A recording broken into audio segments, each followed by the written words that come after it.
हो गया। ठीक है, क्लास 10th में चैप्टर 4, ठीक है, द्विघात बहुपद। ठीक है, वैसे इक्वेशन के लिए आता है जिसको हम जो है गुणनखंड, जिसका हम सिंपली नहीं तोड़ पाते हैं। ठीक है, जैसे फॉर्म उसका आता है x square plus b x plus c बराबर 0। इस टाइप का कोई द्विघात बहुपद है। ठीक है, एज पर एग्जांपल हम ले लेते हैं 2x स्क्वायर प्लस या x square plus 2x plus 5। ठीक है, सपोज दैट ले लिया इतना। ठीक है, तो इसका अगर हम गुणनखंड तोड़ना चाहे तो गुणनखंड इसका सिंपली जो क्लास 8 का फॉर्मूला है फर्स्ट इनटू लास्ट करके नहीं टूटेगा। तो इसके लिए अलग से नियम आता है जिसको बोलते हैं श्रीधराचार्य का नियम। क्या है श्रीधराचार्य का नियम? तो वहां पे x के लिए आता है minus D plus minus root under B square minus 4ac by 2a, ये फॉर्म आता है।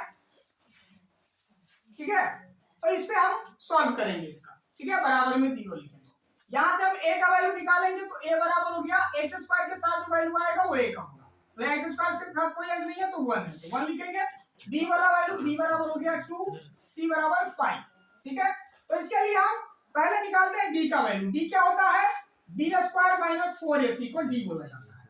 ठीक है, b स्क्वायर माइनस 4ac। तो सबसे पहले हम b स्क्वायर माइनस 4ac निकाल लेते हैं। तो b स्क्वायर का वैल्यू 2 का square minus 4ac, 4 into a का वैल्यू 1, c का वैल्यू 5, 4 माइनस 20, ये आया माइनस 16, माइनस 16 आया। ठीक है, अब अगर हम x का वैल्यू लिखे तो माइनस 16 का मतलब क्या? देखिए d का 3 कंडीशन यहाँ पे आता है।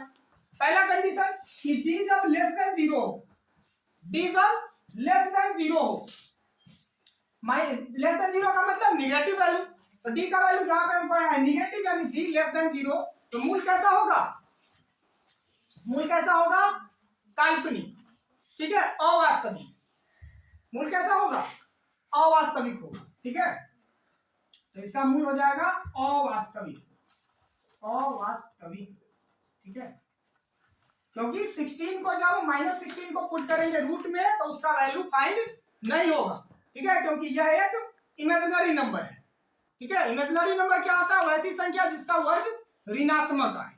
जैसे रूट अंडर माइनस 16 करेंगे, इसका स्क्वायर करेंगे तो क्या आएगा? माइनस 16 आएगा। तो यह एक इमेजिनरी नंबर है, इसलिए मूल इसका क्या हो जाएगा? अवास्तविक। ठीक है, तो जब d लेस देन 0 हो तो मूल क्या होगा? अवास्तविक। ठीक है, दूसरा कंडीशन आता है जब d बराबर 0 हो। ठीक है, क्या मूल अवास्तविक का मतलब x का वैल्यू अगर हम निकाले minus b plus minus root under B square minus 4ac, तो बी स्क्वायर माइनस 4ac की जगह पर डालेंगे माइनस 16 बाई 2a। वैल्यू अगर पुट करें इसका b का तो यहाँ आ जाएगा 2 और 2a का 2 इंटू 1, ये भी 2 आ जाएगा। ठीक है, तो यही वैल्यू देगा। इसी को हम एक बार प्लस के रूप में एक बार माइनस के रूप में लिख देंगे, लेकिन ये दोनों कंडीशन में क्या है? अवास्तविक है। ठीक है, दूसरा जब d बराबर 0 हो जाए तब x का क्या वैल्यू होगा? d बराबर 0 आता है कहीं पे तो x का वैल्यू होगा माइनस b प्लस माइनस, इधर का वैल्यू 0 क्योंकि रूट 0 बाहर निकल जाएगा बाई 2a, तो ये वैल्यू देगा माइनस b बाई 2a। ठीक है, तो जब d का वैल्यू 0 हो जाए तो मूल कैसा होगा? वास्तविक। जब d का वैल्यू 0 हो जाए तो मूल वास्तविक होंगे और समान वैल्यू देगा।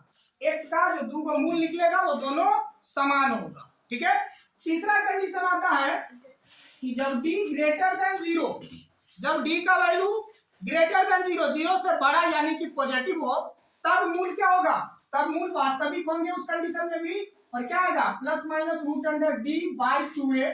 तो ये दो का वैल्यू यहां से निकालेंगे, एक minus d plus root d by 2a and दूसरा आएगा minus b minus root d by 2a।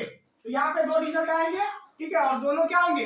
वास्तविक होंगे, लेकिन एक समान नहीं होंगे। एक समान तभी आएगा जब d बराबर 0, d बराबर 0 पर मूल बराबर होंगे।